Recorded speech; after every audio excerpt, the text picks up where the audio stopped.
Hey guys, James here, how are you doing? So, Coquipirate did another response to me. Before I get into that though, I'd like to mention that Jordan Owen got suspended recently. He was flagged by either Gail Dimes or one of her supporters. She is an anti-porn activist, and Jordan does a lot of work refuting the arguments presented by that side. So, highly recommend you check out his channel, and if you like his stuff, subscribe. I'll leave a link to his main channel and his backup channel down below. His videos are usually really long, but if you've been subscribed to me and watching my videos recently, I really doubt that would be a problem, and he is thoroughly entertaining throughout. Also, before you watch this video, it may be worth watching the other videos I've done in this series so far to have a little bit of context. So I'll leave a link to the original video in this series down below as well. Okay, so let's hear what Koki has to say. Thanks for the reply, James, and I did like your reply. I think I understand where you're coming from a little better now than I did before. But and I'm not. This isn't a proper reply. I'm going to put some thought and reading if I am going to reply to this. But I think that there is something that ought to be brought up, which hasn't been brought up in this conversation, and it's kind of important. You know, when you talk about the Iroquois woman electing male chiefs, or when you talk about matrilineality, you said, well, Judaism is matrilineal. There's a big difference between Judaism being inherited, the sort of ethno-nationality, and property being inherited. The reason why, some women preferred to live among the North American natives as opposed to the English and United States settlements goes a lot further than choosing your leaders, women choosing the leaders. It was a matter of self-determination, this kind of economic freedom to enjoy the extent of free agency that existed, in that society. Because in some cultures, women have had self-determination, and in others, they really didn't. There's a fair bit to cover here. As far as I've been able to gather, when it comes to divorce, both parties had their own possessions. They weren't considered to be belonging to both and then split as we tend to do today. And children were property of the mother, so they inherited from her. There's no reason why this couldn't happen within a patriarchal society where childcare was considered to be a woman's job. So there may be a strong correlation between a community being patriarchal and patrilineal, but the two aren't mutually inclusive. It's interesting that upon marriage the husband moved in with the wife's parents. Perhaps this could be explained by social constructs being designed so that she has her parents close by to protect her, though of course this also had the added benefit of allowing women the ability to pursue their interests. One thing I do find funny is the idea of abducted women having more self-determination than non-abducted women. And of course we don't hear about the cases where the women didn't enjoy life so much. The Iroquois wouldn't have exactly been wanting to brag about that. And perhaps the majority of them did. A child may well enjoy playing with matches, but that doesn't mean that a parent preventing them from doing so isn't doing it for any other reason than the child's best interest.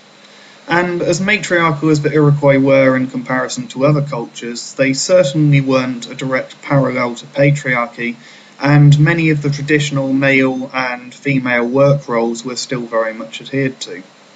It's also worth noting that on the scale of world history and culture, the Iroquois were still very much a massive statistical outlier, so it doesn't really do anything to argue against cultures having a predisposition towards patriarchy because of male disposability rooted in natural biology. I would say nearly all of the inequalities men have had are due to disposability, whereas for women it's been lack of agency based on being overly protected. two sides of the male disposability coin. Now, some cultures may have favoured men more, some women, and of course, even looking at individual cultures, lots of it is still very much subjective.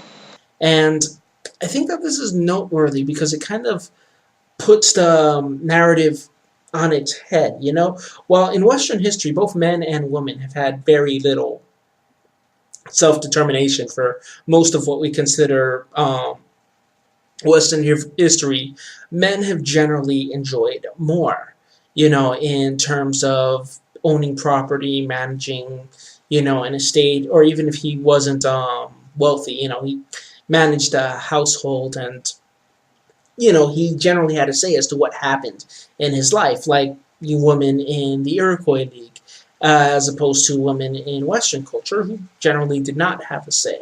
Yes, I completely agree. That life fucking sucked for men and women in the past. But it's two sides of the same coin. Men had more dangerous lives. If you don't include childbirth, that was pretty much an absolute. And women were protected, which resulted in lack of agency for them. Now, how much each of these was expressed and how would have varied somewhat between cultures. And that kind of spins the male disposability theory on its head. Not that it contradicts it, though I will say that when you think of it this way, male disposability seems like an odd name for the theory, in that you could take a relationship, like say a shepherd and his sheep. First analogy that came to mind, please don't draw any implications that I'm not making. But in this kind of relationship, it's one that the shepherd has self determination and the sheep do not. Now, the shepherd goes out of his way to secure resources for the sheep because he values them. And, you know, in this case, I guess it's somewhat nefarious because he wants to make a profit off of them for their wool or, you know, I guess in rare occasions, their meat. But a shepherd would go out of his way to recollect the sheep if that sheep got lost and put himself at risk over the sheep if there's a predator around. So generally, the shepherd is putting himself at greater risk, but does that necessarily make the shepherd disposable? I would say no. The flaw with this analogy is that whilst the shepherd would protect his sheep, he wouldn't risk near certain death in order to do so. He wouldn't dive in front of a bullet for a sheep, for example. Now, I hate to draw this comparison, but a well looked after farm animal up until death is far better off than its wild or free counterpart. It's fed regularly, kept clean, kept free from disease, and is protected as much as possible from harm. Of course, using this analogy, if the women have no choice but to be farm animals, the men have no choice but to be the farmers. Now, no offence to any farmers watching this, but the job certainly isn't for everybody. Um, of course, you then have battery chickens. Now, some cultures, women may have been free-range sheep, and others, they may have been battery chickens, or anywhere along that spectrum. But there's only so long a battery chicken culture could last before all the women said fuck you and demanded better treatment. Because women aren't pathetically weak and stupid, you know, they would be able to end their own oppression if things got that bad. Now, personally, I think a more apt analogy would be Disney's Aladdin. I haven't seen it for about 20 years, but as far as I remember, Princess Jasmine wasn't allowed out of the castle, and this wasn't out of the Sultan wanting to be a controlling arsehole. It was to protect her, since she was the only princess. He obviously cared for her, and from a very personal and selfish point of view, he was too old to get it up and have another. Now, Jasmine certainly wasn't happy in her role, but many others would have been, especially if they had lived life as another member of society who wasn't so heavily provided for. because there's a forced dependence of the sheep to the shepherd, which is very true for Western history. Up until relatively recently in the United States and Puerto Rico, women could not legally own property. They did not have a say as to what happened in their life, whereas men have generally, their names have carried on.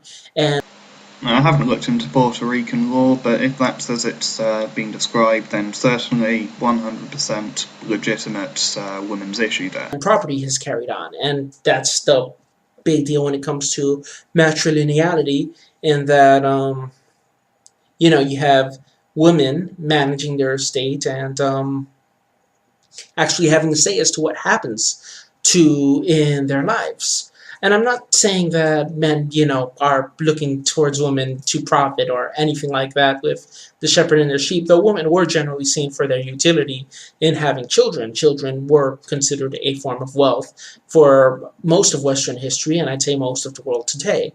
You want more working hands, and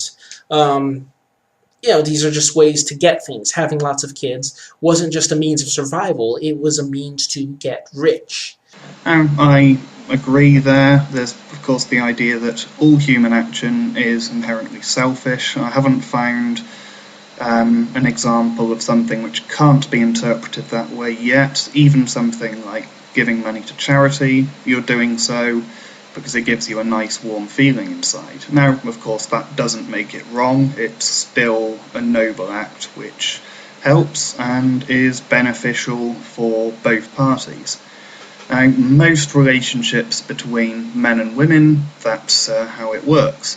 They're both using each other and they're both giving something in exchange. They're both using each other, they're both being selfish, but it's a mutually beneficial relationship for the most part.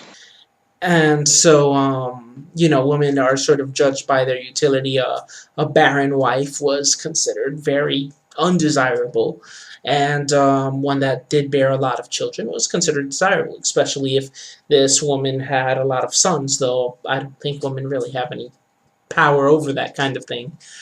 But yes, I just want to hear anyone's thoughts, and this isn't really sort of a refutation or an argument against it. I just thought that this is important that we put into perspective. Have a nice day. And I appreciate your response. The video was narrow in its viewpoint, but the original video was simply to refute the idea that patriarchy is the result of men elevating men for the benefit of men at the expense of women, and offer a more viable solution. So male disposability is simply the idea that women are protected more than men. Now, this makes men disposable, but can result in removing agency from women. I should also clarify for those who have been too lazy to watch the other videos in the series that I was simply saying that patriarchy has an evolutionary explanation other than men bad, but that the modern world has evened the scales by making the world a safer place and giving people more power over their reproduction, so there's simply no need to enforce gender roles today. I think that women now have as much, if not more, agency than men in the Western world, but our natural instincts simply haven't caught up, meaning that most of society is still pretty blind to the suffering that men face, and we should be doing more to overcome this. So thanks for watching, guys, and I'll see you soon. Bye.